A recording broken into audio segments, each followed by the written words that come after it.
Hunger Games in the Carolinas. Oh boy. I was sitting here debating last night, this morning. Did I really want to go through and record this? I think I have to. I saw a lot of other podcasts doing it, and I'm not doing it just because they're doing it, but it's for my small group of fans that may not know about this article. So yesterday, Joe Person and Diana Rossini of The Athletic published pretty earth-shattering article around the state of the Carolina Panthers. So if you don't have a subscription to The Athletic, it is one that you have to subscribe to. They are offering, I think, $1 per month right now. So pretty cheap, and you could cancel at any time. I'm not promoting them, but it is, I think it's worth the dollar for you to go in here and read this, because I'm not going to go through the whole article or read the article, as I record the show. But the article's titled "What Happened with the Panthers: Hunger Games Culture, Backstabbing, and Another Fired Coach." And Joe does a great job of just setting up the time that, from Tepper hiring Matt Rule, who was what we would consider a CEO type coach, and wanting to get a coach with an offensive background in Frank Reich, which, oh yeah, that makes sense. So he said after interviewing 9 candidates, Tepper decided on Frank. We all know this. Know how much money he spent on him, gave him a 4-year deal, all-star staff, all to help develop the rookie quarterback. We get reports that halfway through this season, Tepper was already contemplating another coaching change. So they were, with Bryce Young struggling and the Panthers owning the worst record, Tepper warned Reich in early November he needed to see improvement on offense. And I mean, when you think about why, the why is pretty obvious as to why he is frustrated and wants to see winning, because we mortgaged the team's future by making the trade up to get Bryce Young. And I don't think it takes many people, or it doesn't take an expert, to realize that his development has been stagnating, talking about the number of sacks and hits that he's had. But after the Panthers scored 10 points in back-to-back weeks, the Panthers were 1-10. And we know about good old Frank Reich getting fired, or firing him after the Tennessee loss on November 27th. And, during that presser, and I talked about the presser, but one of the things I didn't really highlight is, Tepper did not elaborate on the decision to fire Reich in that presser, and said that you can speculate as to that. That's the quote.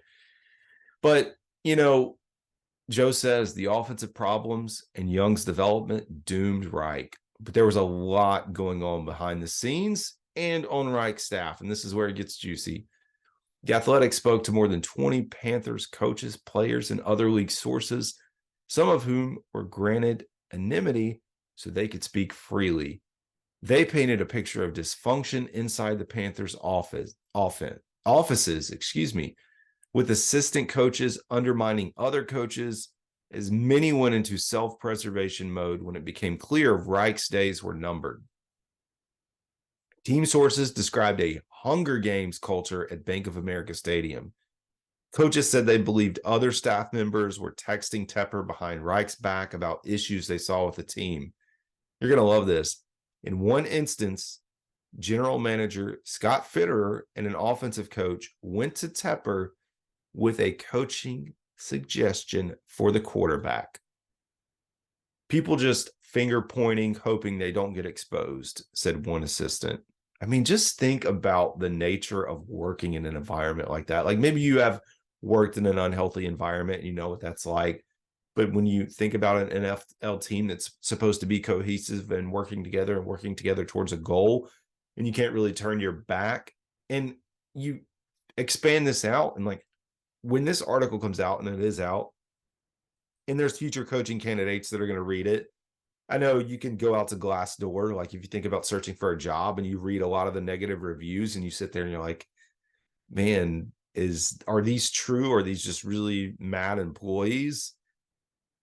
I think with everything that's coming out of Carolina, it's safe to say that like this is the culture of this team right now. And why would a coach want to come in here and even think about touching this? So days before Thanksgiving, with the team spiraling and Young getting pummeled, Tepper told Reich to fix the rookie's feet work. Fitter and others had told Tepper that Young's feet were the cause of some of the Panthers' protection issues, blaming Bryce's feet for why he's getting sacked. They believe Young wasn't dropping back deep enough on his pass sets. So he's not dropping back deep enough. That's why the pressure's getting there. Even though when you watch the tape and the film, the defenders are getting right through our offensive line with ease.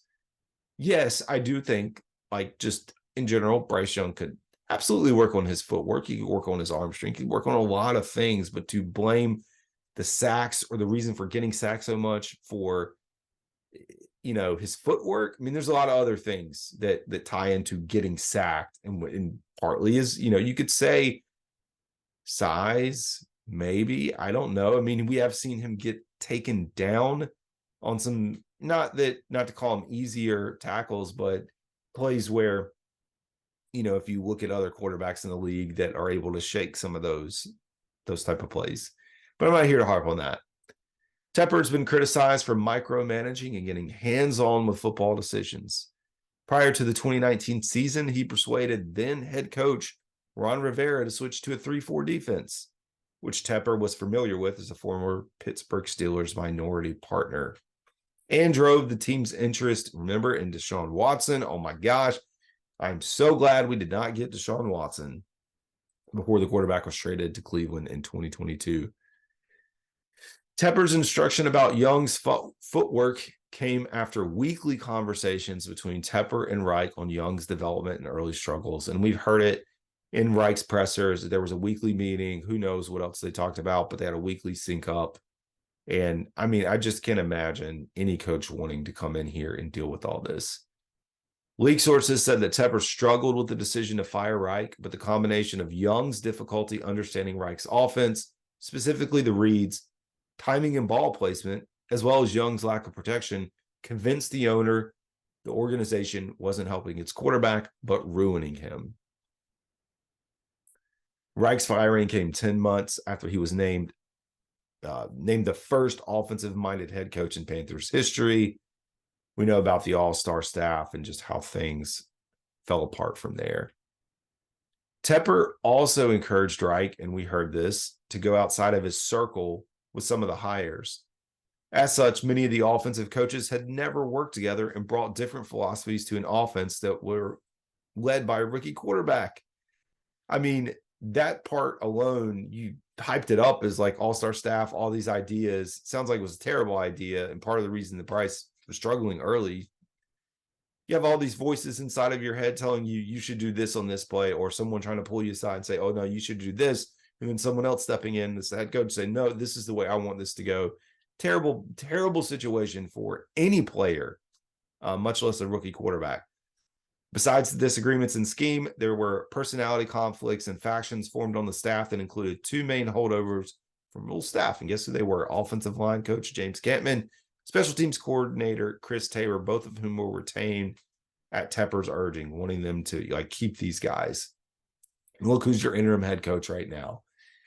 Now, I don't know who brought it up in yesterday's presser, but there was kind of this question about the continuity of the staff, the culture of the staff that's been here. And while I was here, asked to Chris Tabor, he kind of said, oh, no, there's no issues here, which, of course, from his vantage point, he's going to say there's no issues, even though he fired Josh McCown and Deuce Staley after Reich was fired. Which it's funny, that's what the article goes into. I mean, Josh McCown, it's such a head scratcher. Chuba Hubbard yesterday credited Deuce Staley for part of his success this season. Josh McCown was widely known throughout the league, or has been widely known throughout the league. He's logged 17 seasons as a backup quarterback. He was interviewed for the Texans head coaching vacancy twice, and the Panthers fire him. I don't know, man. I don't have a good explanation for why that happened. So Reich, Fitter, and the offensive coaches, I don't know how Fitter's getting thrown in here, but decided that the priority before Young's first season was preparing him to call plays in the huddle for the first time and giving him time to absorb a playbook that blended Reich's system with wide zone concepts that Brown brought from the Rams. So kind of blaming Thomas Brown for some of these wide zone concepts, run schemes that don't really fit our personnel, so putting him under the bus. Any tweaks or changes that the Panthers wanted to make to Young's mechanics would wait until the offseason. So we're going to wait to work on trying to improve him and make him better. Yeah, that's not the way to do things. We know about how many times that Bryce Young has been sacked, 44, on pace for 64, which would be the fourth highest total in NFL history. After Tepper delivered the message to do something about fixing that, McCown began working with Young on his footwork before the Panthers' Week 12 game at Tennessee, 3 months into the season. Veteran quarterback Andy Dalton said Young's dropbacks were among the teaching points during the Panthers' Thanksgiving practices. So it was coming out there. Footwork is a part of playing the game, and it's not changing his footwork, Dalton said. I think it's just an emphasis on just keeping it consistent. I went through it too. On certain throws, you want your footwork to look similar and all that kind of stuff. So I think it's just more of an emphasis on that. One source said he didn't notice much change in Young's dropbacks against the Titans, who had 4 sacks and 6 hits on Young. We lost that game, and Tepper gets fired. There was this emphasis on diversity of thought that Reich emphasized, collaboration. It just, there's not a lot of words for it, but it just did not work out. It's just not a good offense, one staffer said. You didn't see Indy's offense when they were second in the league in rushing in 2021. Speaking of like what you saw out of this team, you didn't see Philly when he was there, when he was with the Chargers and those dynamic offenses. You didn't see any of that. But many league sources, including talent evaluators with other teams, question whether Fitter surrounded Young with enough playmakers after the GM sent number 1 wide receiver DJ Moore to Chicago. Yeah, trade away the assets that help him get better. When the Panthers 0-6 at the bye, Reich turned the play calling over to Thomas Brown. And what do you know? Once his job is on the line, and I called this out and I said it, I said he was pulling back the play calling. Once he did it, he gives it to Thomas Brown for 3 weeks. I knew the pressure was there. He knew his job was on the line. He said, I'm going to take over. I'm going to take control. I'm going to do everything I can to make sure that I keep my job. That's all he cared about in that situation and why he took the play calling over. And he needed to see progress. Reich's reversal of taking the play calling back further divided the offensive staff, with one assistant saying that was shocking. And I agree. I said, you don't come in and do this and then decide, 3 weeks later on a worst team in the league that you're going to flip your decision. I don't know. The wounds from Reich's reversal on play calling haven't healed yet. When asked about last week about Reich's impact on him, Thomas Brown called it a loaded question before adding he was fortunate for the opportunity Reich gave him. So, yeah, it's all around there. This is where it also, one of the things coddling Bryce Young, several sources said Reich would call out Young for mistakes during team-wide film reviews, as he did other players earlier in the season, but backed off in recent weeks with Young's confidence in mind. You can coach a player hard, said one staffer, without killing his spirit. But one player said it was Reich's nature or coaching style to be overly critical of any player or position group. So for him to back off of Bryce Young after starting the season, getting on him and coaching, and I watched, you follow me, I watched probably 2 or 3 games worth of film that I actually recorded. And it's there, there's opportunity for everyone. And I remember sitting in film in high school and college, and it's never fun to get grilled when you mess up or a play that you're like, oh man, I don't want to get to this play because I know I screwed this up. That's part of football. It's part of learning and understanding and getting better. One interesting take out of this is Bradley Bozeman, going on record. And he said, running downhill is what I love to do. Speaking of the scheme, that's what I've made my money on. Unfortunately, we didn't have many opportunities to do that. So you have players inside of this organization primarily in Bradley Bozeman, pretty much coming out and saying, yeah, this scheme was crap. It didn't work. Yeah. And, one of the things that I also didn't really get to talk about when Reich was fired and after the Tennessee game was the presser where they talked about Bryce Young making the right decision when checking, because they thought the Titans were in cover 0, but they ended up not being in cover 0. Chark comes out and says, what did he say? Chark was talking about the fact that it was the wrong check, and then Reich was like, well, Chark could have done a little something better, or could have, I can't remember how he phrased it about his positioning, but really put the blame on him. And it was like, dude, no, you've got to put a little bit of blame. And I don't care if you don't do it publicly, but you got to put some blame on your rookie quarterback. Then we get into the discussion of like who's going to come in here next, which is Ben Johnson, but why? It's not going to be easy to lure him to Charlotte. So some in the Panthers organization, according to leak sources, and I told you this, have been texting Johnson about how complicated it's been to work in Carolina. And to close us out, and I've highlighted this, Tepper preparing to start another coaching search. The Panthers are going to try to avoid becoming the first 1-16 team since the NFL adopted a 17-game schedule. But here from DJ Chark, I can honestly say I don't think Reich was the sole problem, and everything is fixed now. We still got a lot of stuff we need to fix. Oh my gosh. Yeah, and then you read the comments. It's fun to do, see what people think. Ben Johnson would be insane to work for Tepper. He'll have better opportunities. What a dumpster fire. Yes. Any coach with options would be insane to work for Tepper. The Panthers will get some retread because that's what they do best. And yes, they will. Everybody's saying Belichick, Harbaugh. I don't even think Harbaugh is gonna touch this team either. Like, why would anybody? I mean, why would any coach want to come here? Anyways, folks, that's it. I had to get this out again. Go out to The Athletic, or you can search for Joe Person. And hey, the other thing I'll say is, I talk about, oh my gosh, Mike Kay with the Charlotte Observer, David Newton with ESPN, the Carolina Blitz team, Sheena Quick, Vashti, all those folks.